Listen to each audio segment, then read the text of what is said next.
And electronic media సోదరులందరికీ నా హృదయపూర్వక నమస్కారాలు. నా పేరు ఆకేపాటి సుభాష్ని, Janasena party state secretary Tirupati. Nallapureddy Srinivasareddy కడుపున చెడబుట్టిన ఒక దరిద్రపు కొట్టు సన్నాసి నిన్న మహిళ అని కూడా చూడకుండా, తోబుట్టు అని కూడా చూడకుండా, ఇంట్లో ఆడపడుచు అని కూడా చూడకుండా, అరే మన ఇంట్లో ఒక బిడ్డనే కదా అని చూడకుండా ఈడు సన్నాసి ప్రసన్న కుమార్ కాదు పర్సంటేజీల ప్రసన్న కుమార్ మాట్లాడిన మాటలు ఏంటంటే, పిహెచ్డి అక్కడ చేశావు, ఇక్కడ చేశావు, పి అంటే మీరే తెలుసుకోండి. అరే నీ కడుపుకు అన్నమే తింటున్నావు, గడ్డి తింటున్నావు, మాకు అర్థం కావట్లా. నీ నాలుకను తిరుపతిలో గంగమ్మ తల్లికి ఆటలు రప్ప నరికినట్టు నీ నాలుకను నరికేయాలట్టే. అంటే మహిళలంటే అంత చిన్న చూపు ఎందుకు మీకు? ఈ వైసీపీ నాయకులకు మహిళలు అంటే ఎందుకు అంత చిన్న చూపు? ఒక్కొక్కడికి తాట తీసి ఒక్కొక్కడిని నిలబెట్టి నాలుకలన్నీ కోసిపడాలి. మీ అందరికీ తల్లిదండ్రులు తిట్టుకుంటూ లేస్తే పిల్లలు కొట్టుకుంటూ లేస్తారని ఒక సామెత ఉంది.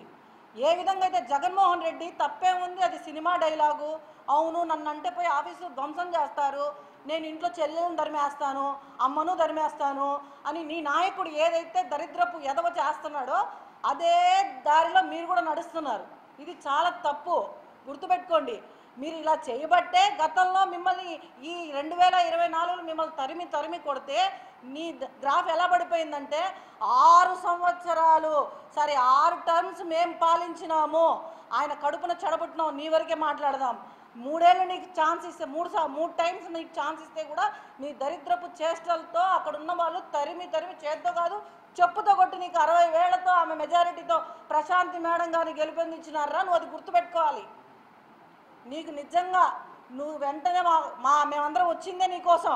ఎందుకంటే నిన్న ఒక డ్రామా ఆడావు కదా, ఎవరు కొట్టకపోయినా నీ మనుషుల్ని నువ్వే పెట్టుకొని నీ ఇల్లు నువ్వే ధ్వంసం చేయించుకొని నీకు సిగ్గు శరం లేకుండా నన్ను కొట్టిపోయారని చెప్పించి రేపు మళ్ళీ జగన్మోహన్ రెడ్డి వచ్చి మళ్ళీ నీకు ఒక యాత్ర చేస్తాడు. ఆ మహానుభావుడు వస్తాడు, మళ్ళీ సానుభూతి యాత్ర అని చేస్తాడు. మేము ఈ ఘోరాలన్నీ చూడలేము.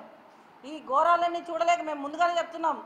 ఇంకొకసారి మహిళలు అందరూ ఎందుకు వచ్చావు అంటే నీ తాట తీసి కూర్చోబెడతాం మేము. పవన్ కళ్యాణ్ గారు కూడా ఇందాకే స్పందించారు, లెటర్ రిలీజ్ చేశారు. ఆయన కూడా చాలా బాధపడుతున్నారు.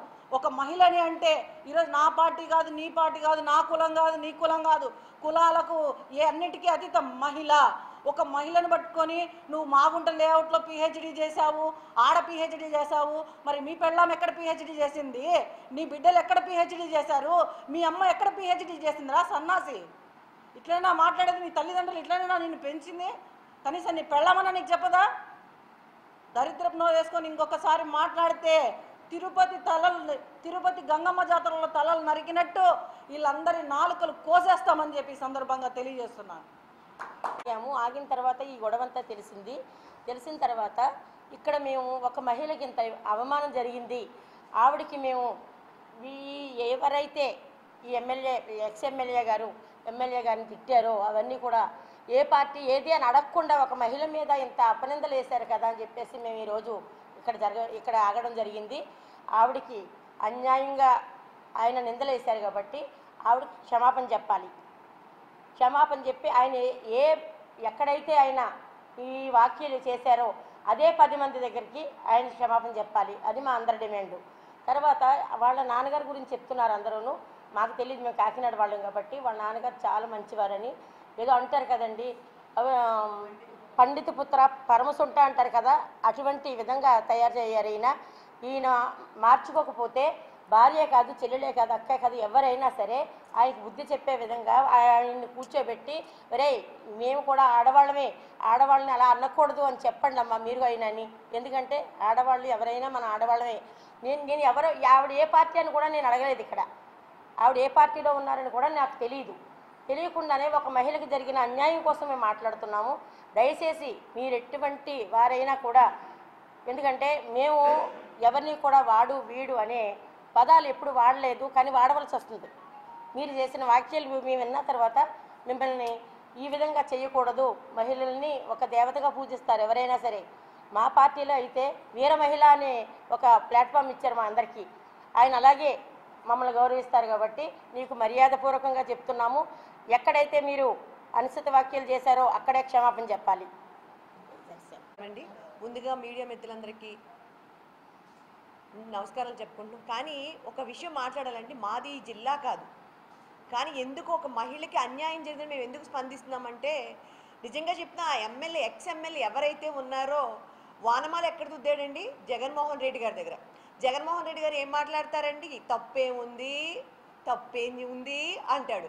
ఈయన కూడా తప్పేముంది అనుకున్నాడు. ఆడవాళ్ళ వ్యక్తిగత జీవితాలు మాట్లాడి ఎవరైనా కానీ అది నా తండ్రి అయినా నా తమ్ముడైనా ఎవడైనా ఈవెన్ దో నా భర్త అయినా సరే మనకు సంబంధం ఏ మగవాడు మాట్లాడి ఎడమకాలు చెప్పు తెగిదాకా కొట్టాలి మగవాడిని.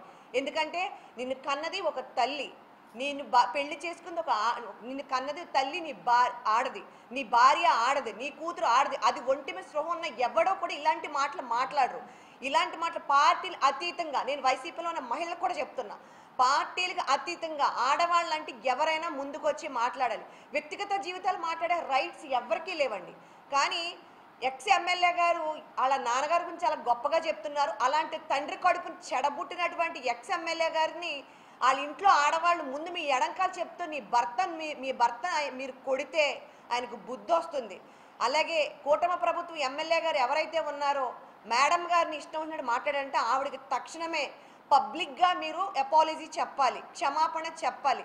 చెప్తే మీ కనీసమైన బుద్ధి ఉంది, నోరు జారి మాట్లాడిన కనీసం స్పృహలోకి వచ్చాడని మేము అనుకుంటాం.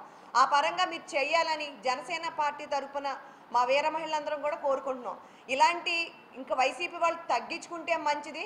ఎందుకంటే మీరు ఎక్కువ చేశారు కాబట్టి 11 సీట్లకి పరిమితం అయిపోయారు. ఇలాంటి పిచ్చివాగుడు వాగితే కానీ ఇలాంటి మాటలు ఆడవాళ్ళ కోసం మాట్లాడినా మీరు మళ్ళీ 11 సీట్లు కాదు కదా, అసలు వైసీపీ అనే పార్టీ ఉందన్నదే కనపడకుండా అతాపాతాలకి పబ్లిక్ తొక్కేస్తారు.